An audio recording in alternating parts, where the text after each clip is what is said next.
நீண்ட நாள் கழிச்சு ஒரு கமெண்ட் ஷோ. ஆமாம், தேர்தலுக்காக நம்ம பண்ணாமல் இருந்தோம், இப்போ பண்ண ஆரம்பிச்சிருக்கிறோம். சண்டே ஐபிஎஸ் நடத்திட்டு இருந்தோம். இப்போ திரும்ப பேக் டு கமெண்ட் ஷோ வந்திருக்கோம். ஆமாம், நிறைய கேள்விகள் நம்ம அந்த ஆரம்ப காலத்தில் வந்துச்சு. சண்டேல நம்ம ஐபிஎஸ் பண்ண ஆரம்பித்த காலத்தில் அதுக்கப்புறம் வராமல் இருந்துச்சு. இப்போ நீங்கள் திரும்பியும் கமெண்ட் ஷோக்கான கேள்விகளை கேட்கலாம். இந்த வீடியோவிலே கூட நீங்கள் கமெண்ட் பண்ணலாம். இருந்தாலும் இடையில சில விஷயங்களை பற்றி கேள்விகள் சில நேயர்கள் போட்டுட்டு தான் இருந்தாங்க. அந்த கேள்விகளுக்கு இன்னைக்கு போய் பதில் சொல்லிடுவோம். இந்தியாவின் நம்பர் 1 டைல்ஸ் விற்பனையாளர் லட்சுமி செராமிக்ஸ். நம்ம ஷாப் அனைத்திலும் டாப். இப்போது பெங்களூர், மைசூர், ஹாசனில். ஓகே, ஷோக்குள்ள போயிடலாம். முதல் கேள்வி, மேற்கு வங்கத்தில் பாஜக ஆட்சியை பிடிச்சிருமா அப்படிங்கிற கேள்வி வந்திருக்கு. இது சுகன்யாங்கிற நேர் கேட்டிருக்காங்க. நிறைய பேருக்கு அந்த சந்தேகம் இருந்தது. நிறைய பேர் கமெண்ட்ல அதை பற்றி டீட்டெயிலாக அனாலிசிஸ் பண்ணி பேசுங்க அப்படின்லாம் சொல்லியிருந்தாங்க. ஆமாம், ஏன்னா மேற்கு வங்க தேர்தல், பாஜக 5 மாநிலத்தில் தேர்தல் நடந்தாலும் ரொம்ப ஆர்வம் காட்டினது மேற்கு வங்கத்தில் தான். அமித்ஷா கிட்டத்தட்ட அங்கே போகாத நாளே இல்லைங்கிற அளவுக்கு அங்கேயே போய் டென்ட் அடித்து தங்கியிருந்தார். ஸோ அங்கே பார்க்கும்போது நம்ம 2011 மம்தா திரிணாமுல் காங்கிரஸ் கட்சி ஆட்சிக்கு வந்தாங்க. அது பார்க்கும்போது ஒரு சிபிஎம் கம்யூனிஸ்டோட ஒரு பெரிய கோட்டையாக தான் இருந்தது மேற்கு வங்கம். அங்கே அவங்க 2011 ஆட்சிக்கு வந்தாங்க. அதுக்கப்புறம் 16, 21 தொடர்ச்சியாக 3 முறை இருந்தவங்க. இந்த முறையும் நாங்கள் தான் அப்படின்னு சொல்லி அவங்க ஒரு பக்கம் நின்றுட்டு இருக்காங்க. ஆமாம், ஏன்னா போன தடையும் பாஜக அங்கே அதாவது 2021 தேர்தலையும் பாஜக நிறைய சீட் ஜெயிச்சிருந்தாங்க. அதாவது ஒண்ணுமே இல்லை அப்படிங்கிற நிலவரத்துல இருந்து 77 சீட்டுகள் கிட்ட பாஜக ஜெயிச்சிருந்தாங்க. அப்பவே பெரிய growth அப்படின்னு சொல்லப்பட்டுச்சு. இப்போ இந்த தேர்தலில் ஆல்ரெடி ஒரு 3 முறை ஆட்சி அமைச்சிட்டாங்க.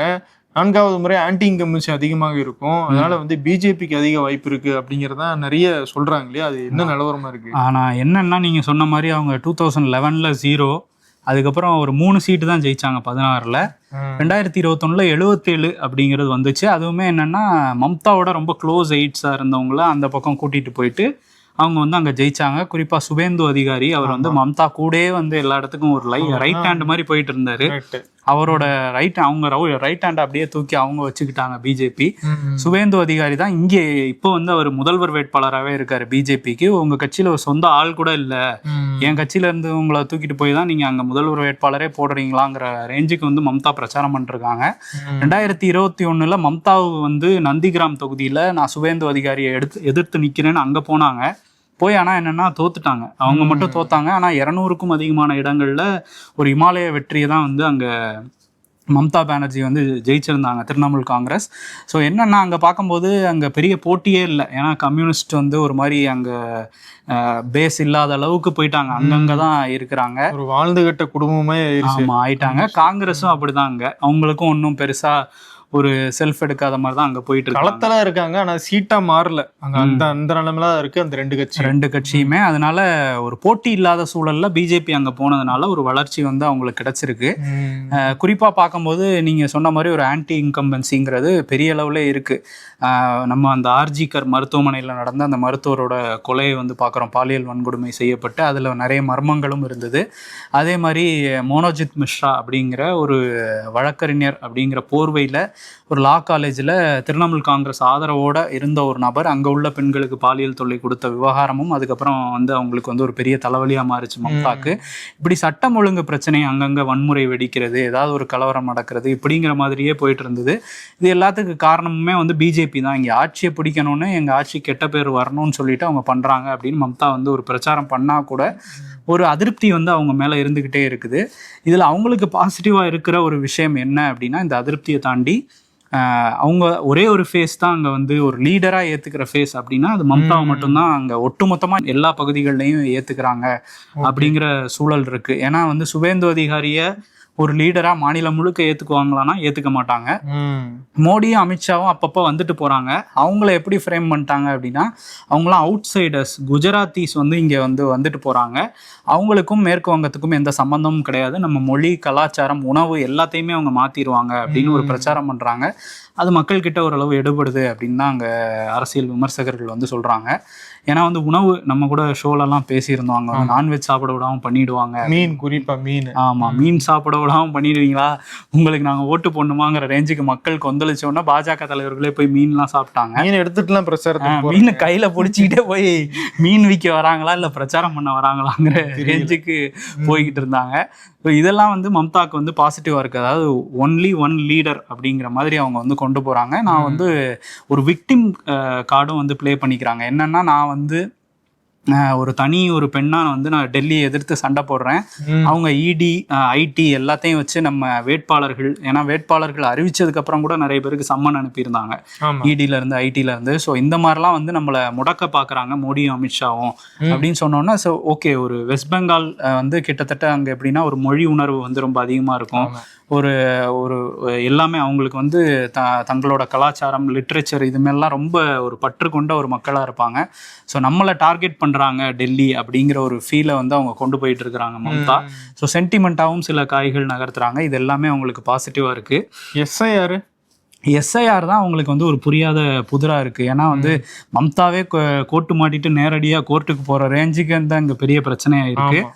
இதுல நிறைய பேரோட வாக்குகள் வந்து பறி போயிருக்கு அப்படின்னு வந்து குறிப்பா 2 மாவட்டங்கள்ல இஸ்லாமியர்கள் அதிகமாக வந்து நீக்கப்பட்டிருக்கிறதாகவும் சொல்றாங்க. அங்கெல்லாம் வந்து திரிணாமுல் காங்கிரஸுக்கு ஓட்டு அதிகமா இருந்திருக்கு. அது வந்து இந்த எல்லை ஓட்டுன பகுதி, இந்த பராக்னஸ் 24 அப்படின்னு சொல்லுவாங்க, அந்த பகுதியில் இருக்கிற ஓட்டுகள் நிறைய நீக்கி இருக்காங்க. இது வந்து திரிணாமுல் காங்கிரஸுக்கு வந்து பாதிப்பை ஏற்படுத்தும் அப்படிங்கிற ஒரு கருத்துமே இருக்கு. ஆமா, அது வந்துட்டு இந்த எஸ்ஐஆர்ல ஏற்கனவே வந்து குளறுபடிகள் இருக்க நேரத்துல இவங்க வந்து சிஏஏ அந்த சட்டத்தை முன் வச்சு பாஜக ஒரு பிரச்சாரம் பண்ணுறாங்க. இங்கே நிறைய வங்கத்திலேருந்து வந்த இந்துக்கள், மட்டுவா அப்படிங்கிற ஒரு கேஸ்ட், இவங்க வந்து ஹிந்துவில் தலித் கேட்டகரியில் வர ஒரு கேஸ்ட்டு. இவங்களுக்கெல்லாம் வந்து ஒரு 2.5 கோடி பேருக்கு மேலே, 2.5 கோடியிலேருந்து 3 கோடி வரையும் வாக்காளர்கள் வந்து அங்கே இருக்கிறாங்க இந்த மட்டுவா பீப்புளில். இவங்க வந்து சிஏஏ வந்தால் நமக்கு வந்து அதில் பாதிக்கும் அதிகமான பேருக்கு வந்து சிட்டிசன்ஷிப் இல்லை, வங்கதேசத்துலேருந்து வந்தவங்க அப்படின்னு சொல்லிட்டு அகதிகள் நிலைமை இருக்கு. ஆமாம், அகதிகள் நிலைமை இருக்குது. ஸோ அதனால் அவங்க இந்துக்களாக இருக்கிறதுனால இவங்க வந்து சிஏஏல வந்து இஸ்லாமியர் அல்லாத எல்லாருக்குமே நாங்கள் வந்து குடியுரிமை கொடுப்போம்னு சொல்கிறதுனால அந்த 3 கோடி வாக்குகளை குறி வச்சு இவங்க ஒரு வேலை பார்க்குறாங்க. அதே நேரத்தில் மம்தாவுக்கு ஆதரவாக 3 கோடி இஸ்லாமிய வாக்காளர்களும் அங்கே இருக்கிறாங்க. அது பெரிய அளவில் காங்கிரஸுக்கோ இல்லை கம்யூனிஸ்டுக்கோ பிரிஞ்சு போயிடாத அளவுக்கு வேலை பார்த்துட்டு இருக்கிறாங்க மம்தா. இந்தியாவிலே இஸ்லாமியர்கள் அதிகமா இருக்கிற ஒரு பெரிய மாநிலங்கள்ல வந்து மேற்கு வங்கம் முதன்மையா இருக்கு. ஆமா, அங்க வந்து பிரச்சாரங்கள் இதெல்லாம் வந்து அமித்ஷா நேரடியா வந்து அட்டாக் பண்ணி பேசுறது அதெல்லாம் பண்ணிட்டு இருக்கிறாரு. அதை தாண்டி பூத்துக்கு வந்து பூத் ஏஜென்ட்ஸா ஒரு ஆள் வந்து 50 பேரை கவர் பண்ற மாதிரி எக்ஸ்ட்ரா ஏஜென்ட்ஸ் போடுங்க அப்படின்லாம் சொல்லி அமித்ஷா வந்து திட்டம் தீட்டி கொடுத்துருக்காராம். ஆர்எஸ்எஸோட வந்து சேர்ந்து இந்த திண்ணை பிரச்சாரங்கள் பண்றது இதெல்லாமும் வந்து டீப் இன்டீரியரா போய் பண்ணிட்டு இருக்கிறாங்க. ஏன்னா கிராமப்புறங்கள்ல ஒரு வலுவான கட்டமைப்பு இல்லாத கட்சியாக தான் பாஜக இப்பவுமே இருக்கு. ஆனா அந்த பிரச்சனை திரிணாமுல் காங்கிரஸுக்கு இல்லை. பிரசிடென்சி மண்டலம், நம்ம வந்து டெல்டா, சவுத், நார்த்துன்னு சொல்கிற மாதிரி பிரசிடென்சின்னு உங்களுக்கு ஒரு மண்டலம் இருக்குது. இந்த மண்டலத்தை ஸ்ட்ராங்காக யார் இருக்காங்களோ அவங்க தான் அங்கே வந்து ஆட்சி அமைப்பாங்க. ஏன்னா 111 தொகுதி இருக்குது அங்கே. முன்னாடி இருந்த ஜோதி பாசு ஆகட்டும், புத்ததேவ் பட்டாச்சாரியா, இந்த முதல்வர்கள்லாம் அங்கே தான் வந்து ரொம்ப ஸ்ட்ராங்காக இருந்தாங்க. இப்போ மம்தாவுமே போன தேர்தலில் 96 தொகுதிகளை 111ல் 96 வந்து அங்கே ஜெயிச்சிருக்கிறாங்க. நார்த் ஜோனில் மட்டும்தான் வந்து பாஜக ரொம்ப ஸ்ட்ராங்காக இருக்கிறாங்க. இப்போ இந்த பிரசிடென்சியை குறி வச்சு வேலை பார்த்துட்டு இருக்காங்க. பிரசிடென்சி அப்படிங்கிறது என்னன்னா, கொல்கத்தாவை சுற்றி உள்ள அந்த 5 மாவட்டங்கள் தான், அந்த நகர்ப்புறத்தை சுற்றி உள்ள 5 மாவட்டங்கள். இதை குறி வச்சு மம்தா ஆல்ரெடி வேலை பார்த்து வச்சிருக்கிறாங்க. அதை தகர்த்து நம்ம உள்ளே வந்துடலாங்கிறது அமித்ஷாவோட பிளானாக இருக்குது. ஸோ இதெல்லாம் எடுபடாதாங்கிறதுக்கு மே 4 தான் நமக்கு வந்து முடிவு தெரியும். நிச்சயமா ஒரு டஃப்பான ஃபைட்டு தான் இல்லையா அந்த தடவை? கண்டிப்பாக டஃப்பான ஃபைட்டு இதில். ஆனால் இப்போதைக்கு நம்ம சொல்லணும்னா ஒரு படி முந்தி நிற்கிறது நிச்சயமாக திரிணாமுல் காங்கிரஸ் தான். பட் கடைசி நேரத்தில் எப்படி வேணாலும் மாறலாம்ங்கிற ஒரு சுச்சுவேஷனும் இருக்குது. பார்ப்போம், நம்ம வந்து யாரோட பிரச்சாரம் எடுபடுது, மேற்கு வங்க மக்கள் யாரை செலக்ட் பண்ணுறாங்கிறத மே 4ஆம் தேதி பார்ப்போம். அடுத்து ஷியாம் அப்படிங்கிற ஒரு ஆடியன்ஸ் வந்து கேட்டிருக்காரு. அவர் என்னன்னா, இப்போ விஜய் இந்த தேர்தலில் புதிய சக்தியாக வந்தார். அவர் தேர்தல் பிரச்சாரத்தின் போது குழந்தைகளெல்லாம் வந்து உங்கள் அம்மா கிட்ட போய் அப்பா கிட்ட போய் ஓட்டு போட சொல்லுங்க, கிண்டர் ஜாய் கேட்குற மாதிரி போய் வந்து அடம் பிடிச்சி கேளுங்க, கிண்டர் ஜாயும் ஓட்டும் ஒன்னா அப்படிங்கிற மாதிரி தான் அவர் பேசியிருந்தாரு. கிட்டத்தட்ட இவர் கேள்வி அதுதான். குழந்தைகள் சொல்றாங்க அப்படின்னு நிறைய பெற்றோர்கள் வாக்களிக்கிறது தெரிஞ்சு குழந்தைகள் சத்தியம் பண்ணிட்டாங்க, நாங்கெல்லாம் போய் ஓட்டு போடுறோம் அப்படின்னு சொல்லிட்டு, அது சரியான ஒரு நடைமுறையா, அப்படி பண்றது நல்லதா அப்படின்னு நிறைய பேர் கேட்குறாங்க. முதல்ல வந்து யாருக்கு ஓட்டு போடணும் அப்படிங்கிறது அவங்களுடைய விருப்பம். அது அவங்க குழந்தைகள் சொல்லி போடுறாங்க, சொல்லாம போடுறாங்க அப்படிங்கிறது வேற. அதுக்குள்ள நம்ம தலையிட முடியாது. ஆனா குழந்தைகள் வந்து சொன்னதுனால, குழந்தைகள் அடம் பிடிக்கிறதுனால, அவங்க சத்தியம் பண்ணதுனால நான் போய் ஓட்டு போட்டேன் அப்படின்னு சொல்லும்போது, அந்த குழந்தையோடைய மனசுல நீங்க என்ன மாதிரி எண்ணத்தை ஏற்படுத்துறீங்க அப்படின்னா, விஜயோ இல்லை நாளைக்கு வேற ஏதாவது ஒரு நடிகரோ வேற ஏதாவது ஒரு அரசியல்வாதியோ வந்து இந்த குழந்தைகளை இன்ஃப்ளூயன்ஸ் பண்ணி எனக்கு ஓட்டு போடுங்க அப்படின்னு சொல்லி அதை குழந்தைகள் நம்பி அப்பா அம்மா வந்து ஓட்டு போட சொல்றாங்க அப்படின்னா, நாளைக்கு அதே குழந்தை வளர்ந்து ஒரு 18 வயசு வந்ததுக்கு பிறகும் அவங்க இப்ப யாரை ஃபாலோ பண்றாங்களோ கண்மூடித்தனமாக, ஏன்னா குழந்தைகளுக்கு எதுவுமே தெரியாதுல்ல, அவங்களுக்கு அரசனா என்னன்னு தெரியாது, நிர்வாகம்னா என்ன தெரியாது. ஒரு நடிகர் அரசியலுக்கு வந்துட்டாரு, அவரை வந்து எனக்கு பிடிச்சிருக்கு, நான் ஓட்டு போட சொல்றேன், உங்களையும் ஓட்டு போட சொல்றேன் அப்படின்னு வீட்டுல வந்து பண்றாங்க. ஸோ அந்த எண்ணம் 18 வயசு வரும்போதும் இருந்துச்சு அப்படின்னா அது மிகப்பெரிய ஆபத்து. அவங்க சுய சிந்தனையாக யோசிச்சு யாருக்கு நம்ம ஓட்டு போடணும் அப்படிங்கிற அந்த சுய சிந்தனையை இழக்கிறதுக்கான வாய்ப்பு ரொம்ப அதிகமாக இருக்கு. ஸோ அந்த எண்ணத்தை வந்து பெற்றோர்கள் அவங்க குழந்தைகள் மனசுல விதைக்க விட்டுறக்கூடாது அப்படிங்கிற ஒரு விஷயம் மட்டும் இதில் நம்ம வந்து கரிசனமா எடுத்து பார்க்கணும் அப்படிங்கிறது தான் அதுல நமக்கு தெரிய வருது. கண்டிப்பா நம்ம வந்து ஓட்டு போடுறோம் அப்படின்னா நம்ம எப்படி தமிழ்நாட்டுக்கு என்ன நல்லது, இது எதிர்காலம் எது சரியா இருக்கும், இப்படி யோசிச்சு வந்து நம்ம ஓட்டு போடலாம். அது நீங்க யாருக்கு வேணா போடலாம். இப்போ விஜய்க்கே ஓட்டு போட்டா கூட அவர் என்ன கருத்து சொல்றாரு, என்ன சொல்றாரு அப்படிங்கிறத பார்த்துட்டு ஓட்டு போடலாமே தவிர குழந்தைகள் சொல்றதுக்காக நம்ம வந்து போடுறோம் அப்படின்னா அது வந்து சரியா இல்ல. நீ ஸ்டாலினுக்கும் சரி, எடப்பாடிக்கும் சரி, நாளைக்கு யாரா புதுசா வந்தாலும் சரி, யாரா இருந்தாலும் சரி, சிந்திச்சு போடுறதுதான் நல்லது. நம்ம குழந்தைங்க அடம் பிடிக்கிறாங்க அப்படிங்கிறதுக்காக நம்ம வந்து போய் ஃபாஸ்ட் ஃபுட் வாங்கி தர்றது, இதெல்லாம் வந்து அவங்களுக்கு சரி வராதோ அதையெல்லாம் கொடுக்கறது, இப்படிங்கிற மாதிரி விஷயங்கள்லாம் நம்ம பண்ண மாட்டோம்ல. அந்த மாதிரி நம்ம எது எது கொடுக்கணும், எது எது கொடுக்க கூடாது அப்படிங்கிற அந்த வரமுறை தெரிஞ்சுட்டு செயல்பட்டோம் அப்படின்னா ஒரு குடிமக்களாக நல்ல குடிமக்களாக இருக்கலாம். ஆமா, பெரும்பாலும் வந்து நம்ம என்னன்னா அடம் பிடிச்சா சாக்லேட் கூட இப்ப வாங்கி தரதில்லதான் கிடையாது. சோ ஓட்டு போட்டிருப்பாங்களா அப்படிங்கிறது உள்ள போய் என்னங்கிறாங்கன்னு குழந்தைங்களுக்கு தெரியாது. இல்ல, அது குழந்தைகள்கிட்ட வந்து ஏமாத்துறதாவே வச்சுக்கலாம். நான் போய் விஜய்க்கு தாண்டா போட்டேன் அப்படின்னு சொன்னாலுமே வந்து அவங்க மனசுல வந்து ஓகே நம்ம சொன்னது வந்து நடந்துருச்சு, நம்ம வந்து இதுக்கப்புறம் விஜயை தான் ஃபாலோ பண்ணணும் அப்படிங்கிற ஒரு மைண்ட் செட் வந்துடும். சோ அவங்க அந்த பிம்ப வழிபாட்டுல இருந்து வெளியே வரவே மாட்டாங்க. அரசியல் நிலவரம் புரியாமே வந்து கடைசி வரைக்கும் இருப்பாங்க அப்படிங்கிற ஒரு அபாயம் இருக்கு அதுல. ஆமா, கண்டிப்பா. அதனால சிந்திச்சு வாக்களிப்பீர். ஏன் பேசுறேன்னா எலெக்ஷன் முடிஞ்சிருச்சு, முன்னாடி பேசினா நம்ம இன்ஃப்ளூயன்ஸ் பண்ற மாதிரியோ இல்ல எப்படியோ வந்து போயிருக்கோம். ஸோ இப்போ இந்த கேள்வி வந்ததும் நம்ம வந்து இதை பேச முடிஞ்சுது. ஓகே, அடுத்த கேள்விக்கு போவோம்.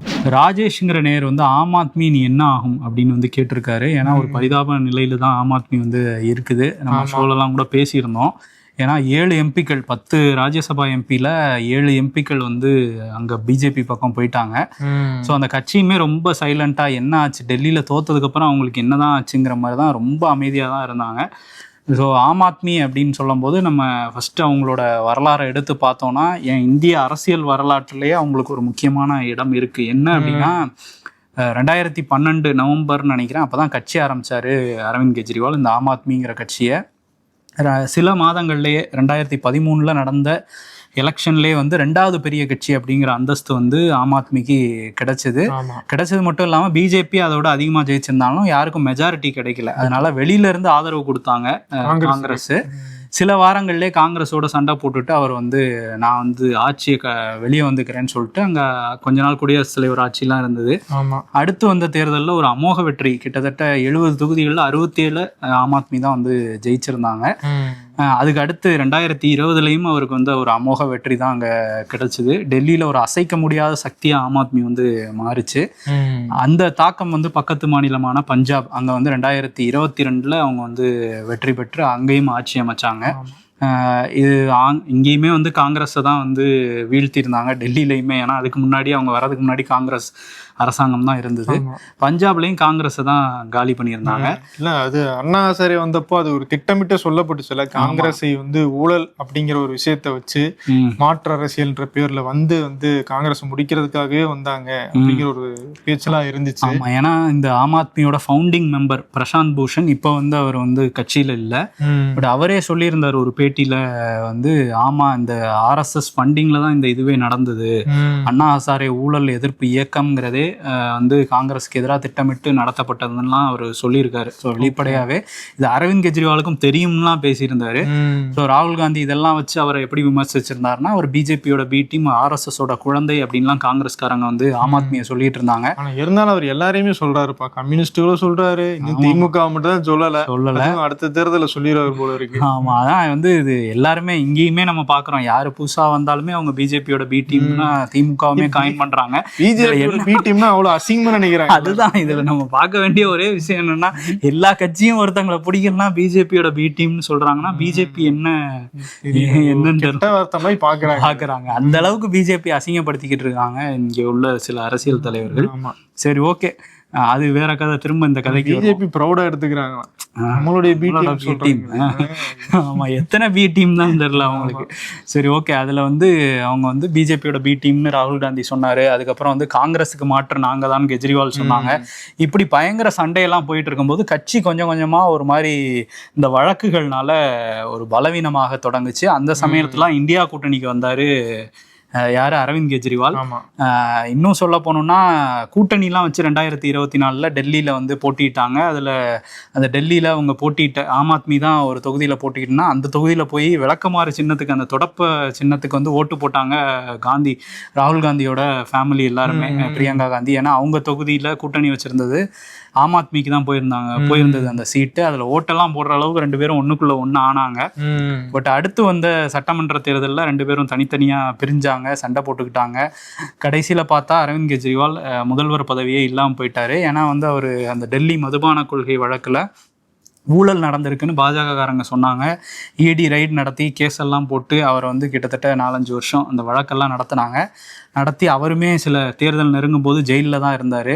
பரோல்ல தான் வெளியே வந்து பிரச்சாரம்லாம் பண்ணாரு.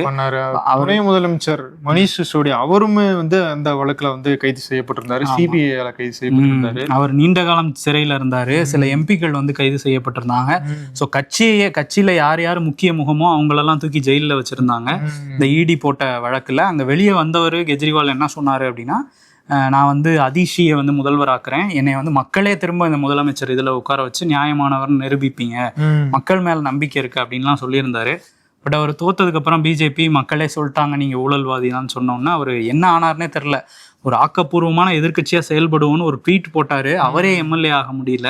ஏன்னா அவர் முதலமைச்சரா இருக்கும் போதே மூஞ்சில இங்க் அடிக்கிறது அப்படி இப்படின்னு நடந்துகிட்டு இருந்துச்சு. மேபி எதிர்கட்சி அதுவும் பவரே இல்லை அப்படிங்கும் போது தயங்கினாரா என்னன்னு தெரியல. ஆமா, எம்எல்ஏ கூட இல்லை, அதனால வெளியே வரல அவரு. அப்பப்போ பஞ்சாபுக்கு மட்டும் போயிட்டு வந்துட்டு இருந்தாரு. ஸோ இப்படி நிலைமை இருந்தது. நம்ம பார்த்தோம்னா அதுக்கப்புறம் இப்போ ஒரு சம்பவம் நடந்திருக்கு. 7 பேர் கட்சியில் இருக்கிற ராகவ் சத்தா, அவர் வந்து ஒரு யங்ஸ்டராக டெல்லியில் வந்து ஒரு பாப்புலரான ஒரு ஸ்டார் கேம்பெயினராகவே ஆம் ஆத்மிக்கு இருந்தார். அவர் வந்து சரியாக செயல்படல, கட்சி நடவடிக்கைகள் எதுலையுமே அவர் வந்து குரல் கொடுக்கல அப்படின்னு சொல்லி அரவிந்த் கெஜ்ரிவால் மணிஷ் சிசோடியாவே பெருசாக ஆக்டிவாக இல்லை. பட் இவர் இன்னும் வந்து எலைட்டாவே வந்து டீல் பண்ணிருந்தாரு. மக்களுடைய பிரச்சனைகள், கட்சிக்காக கிரவுண்ட்ல இறங்கவே இல்லை. அவர் ஒரு பக்கம் வந்து அவர் வாட்டுக்கு செயல்பட்டுக்கிட்டே இருந்தாருன்னா அதிருப்தியில வந்து கடந்த வாரம் தான் தூக்குனாங்க அவரை. ஆமா, மாநிலங்களவை துணைத் தலைவர் பதவியில் தூக்குனாங்க. அதுக்கு அடுத்த வாரமே பிஜேபி தூக்கிட்டாங்க. அவர் வந்து வாங்க எங்க கட்சிக்குன்னு தூக்கிட்டு போனாங்க. அசோக் மிட்டல் அவருக்கு மாநிலங்களவை துணைத் தலைவர் பதவி கொடுத்தாங்க. அவர் வீட்டில் ஒரு இடி ரைடு நடத்தி அவரையும் தூக்கியிருக்காங்க. ஸோ 7 பேரை வந்து தூக்கியிருக்காங்க. கிட்டத்தட்ட இடியோட அந்த ஒரு வழக்கால அந்த கட்சியே வந்து சரிஞ்சு ஒண்ணுமே இல்லாமல் போயிருக்கு. எவ்வளோ வேகமாக வளர்ந்து தேசிய கட்சி, ஏன்னா மிக குறுகிய காலத்தில் தேசிய கட்சிங்கிற அந்தஸ்து வந்ததுமே ஆம் ஆத்மிக்கு தான். அந்த பெருமையும் அவங்க கிட்ட தான் இருந்தது. பட் அது எல்லாத்தையுமே வந்து ஒன்றுமே இல்லாமல் இன்னைக்கு வந்து மாற்றி வச்சிருக்கிறாங்க. அந்த கட்சியே ஒன்றும் செயல்பாடே இல்லாத லெவலில் தான் இப்போவுமே இருந்துகிட்டு இருக்காங்க. ஆமாம், இப்போ அந்த 7 எம்பிகள் அந்த பக்கம் போனதுனால அவங்க மேலே வந்து கட்சி தாவல் சட்டத்தின் கீழ் நடவடிக்கை எடுக்கணும் அப்படின்னு சொல்லியிருக்காங்க. ஆனால் சபாநாயகர் எல்லாருமே வந்து பிஜேபியினுடைய ஆதரவுல இருக்கவங்க எப்படி நடவடிக்கை எடுப்பாங்க அப்படிங்கிற கேள்வியும் இருந்திருக்கு. ஆமா, இதுல இன்னொரு விஷயம் என்னன்னா, அடுத்த ஆண்டு பஞ்சாப்ல தேர்தல் வருது.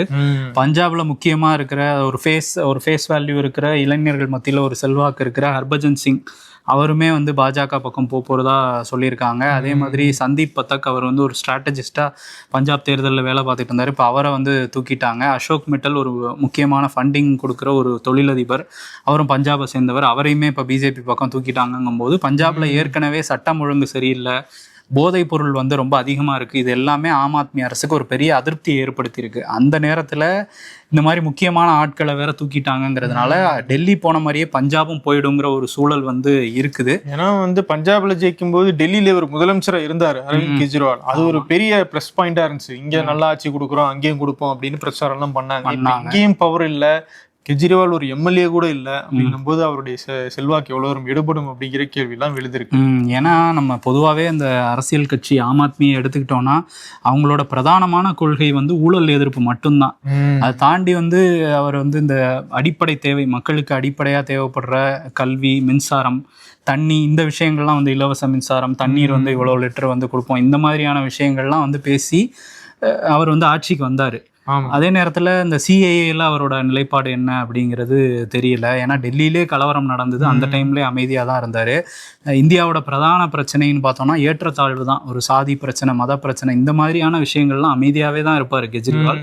ஸோ ஒரு பெரிய கொள்கை பிடிப்பே இல்லாத கட்சி சீக்கிரம் சரிஞ்சிருங்கிற பேச்செல்லாம் கூட இருந்தது. ஆம் ஆத்மியை பற்றி சொன்னாங்க. ஸோ அப்படியான கட்சிகள் இப்படி தான் போகுங்கிற மாதிரி ஒரு டாக் வந்து தேசிய அளவில் அப்பவே இருந்தது. அவர் ஒரு வெளுத்து போன பிஜேபி மாதிரி தான் இருப்பார் அவரு. வந்து திடீர்னு அனுமன் சாலிசா பாடுவாரு. நோட்ல, ரூபாய் நோட்ல மகாலட்சுமி படத்தை போடணும், காந்தியை தூக்கிட்டுலாம் பேசிட்டு இருந்தாரு. கடைசியில் அவரே தூக்கிட்டாங்க. இப்போ அந்த மாதிரி தான் இருக்குது. ஸோ அவரோட ஒரு சீக்கிரமா வந்தாங்க, சீக்கிரமா போயிடுவாங்களோங்கிற எண்ணம் அவங்க மத்தியில இருக்கு தொண்டர்கள். ஊழல், இந்த நீ சொன்ன மாதிரிதான் ஊழல் மட்டுமே மிகப்பெரிய பிரச்சனை அப்படின்னு ஒரு அரசியல் செய்யறவங்களுக்கு அந்த பிரச்சனையை தாண்டி இந்த மாதிரியான சிக்கல்கள் வரும்போது அதை சமாளிக்கிறதுக்கு ஒரு கொள்கை வேணும், ஒரு கட்சி கட்டமைப்பு அப்படிங்கிறது ஸ்ட்ராங்கா இருக்கணும் அப்படிங்கிறது இந்த ஆம் ஆத்மியில இருந்து நிறைய புதிய கட்சிகள் கத்துக்க வேண்டியதா இருக்கு. கத்துக்கலாம். ஸோ வந்து இது இப்போ ஒரு கோமா ஸ்டேஜில் தான் இருக்கு அந்த கட்சி ஆம் ஆத்மி. இது எப்படி மீண்டு வரும் அப்படின்னா அவர் வந்து நீங்க சொன்ன மாதிரி கட்சியை கட்டமைப்பை வலுப்படுத்தணும், அதுக்கான வேலைகளை அவர் பார்க்கணும். இதுக்கப்புறமும் சைலண்ட் மோட்லேயே இருந்தாருன்னா அந்த கட்சி வந்து ஒரு டவுன்ஃபாலை நோக்கி தான் போகும். திரும்ப மீண்டு வரணும் அப்படின்னா அவங்க வந்து இன்னும் சுறுசுறுப்பாக வேலை பார்க்கணும் அப்படிங்கிறதான். இந்த டவுன்ஃபாலுக்கு அப்புறம் கெஜ்ரிவால் மீண்டு வர்றதுக்கு என்னெல்லாம் பண்ண போறாரு அப்படிங்கிறத நம்ம வெயிட் பண்ணி தான் பார்க்கணும். ஆமா, ஓகே, இன்னைக்கு இந்த நிறைய விஷயங்கள் பேசியிருக்கோம். ஆமா, இன்னும் வேற எதை பத்தி எல்லாம் கமெண்ட் ஷோல பேசலாம் அப்படின்னு உங்களுடைய கருத்துக்களை கமெண்ட்ஸ்ல பதிவிடுங்க. அதுக்கான பதில்களை நாங்க தேடி எடுத்துட்டு வரோம். கண்டிப்பா அடுத்த வாரம் கமெண்ட் ஷோல சந்திப்போம். நன்றி.